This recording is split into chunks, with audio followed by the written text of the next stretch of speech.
Inspiration on design is a really unusual thing because people sometimes will say to me, or have said to me over the years, where do you get your ideas? Where do they come from? And quite often you just go, I don't know, they just appear. And I always keep a notepad by the side of the bed. So when an idea pops up in my head at 3 o'clock in the morning, at least I've got somewhere jotting it down. Because what we all probably do, and whoever's watching this, you must have done this. You've suddenly had an idea at 2 a.m. and then you've gone, oh, I know, I'll remember that in the morning. And invariably you don't, because it's come there and it's on the way through. And before, unless you grab it while it's in the middle, it's fallen out the other side, and that's it. You will never see that again.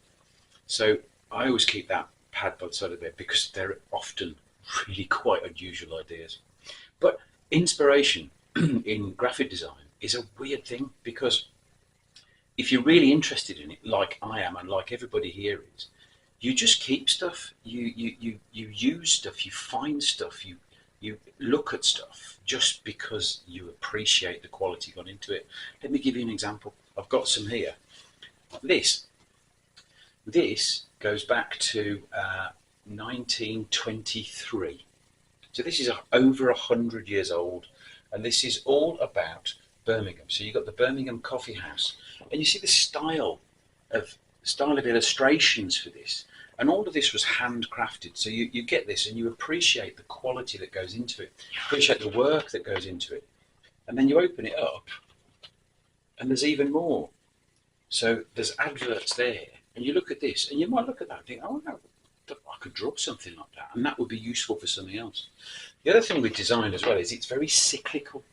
So something that was in fashion 20 years ago, 30 years ago, it comes back at some point. Very much like fashion. Fashion goes around in big circles. So you look at that, and that's a little picture of a drawing of a nib for a quill pen. You know, you'd never use those nowadays, but the style of that could be good.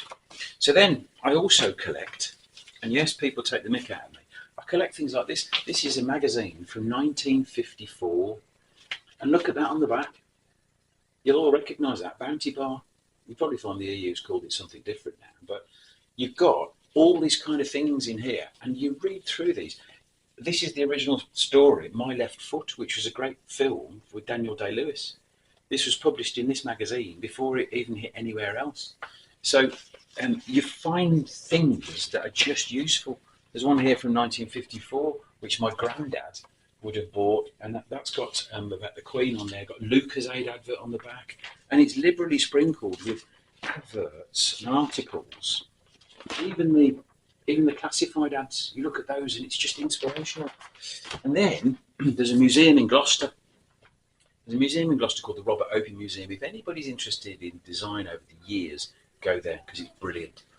And they produce an annual every so often about the decades, and it shows you loads of design in lots of different things from lots of different eras. So this one happens to be the 1930s.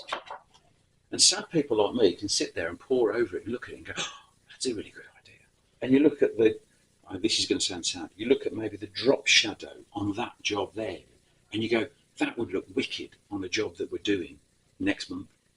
And inspiration comes from all sorts, but you've got to be, I think, passionate about it.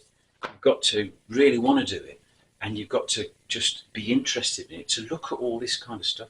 There's a plethora of stuff to look at, things to read, pictures to see, photographs to appreciate, designs to look at and go, oh, I wish I'd have done that. There's loads out there. Look at it, look at it, look at it, and that's where you get the inspiration from, because that idea leads to that idea, which leads to that one, and then you go, oh, and then you've got something brilliant. So people ask me that question. I don't know where it comes from, but I suppose it comes from 30, 40 years of just being interested and soaking all that up, and then being able to drag it out from a massive library that's stored in here.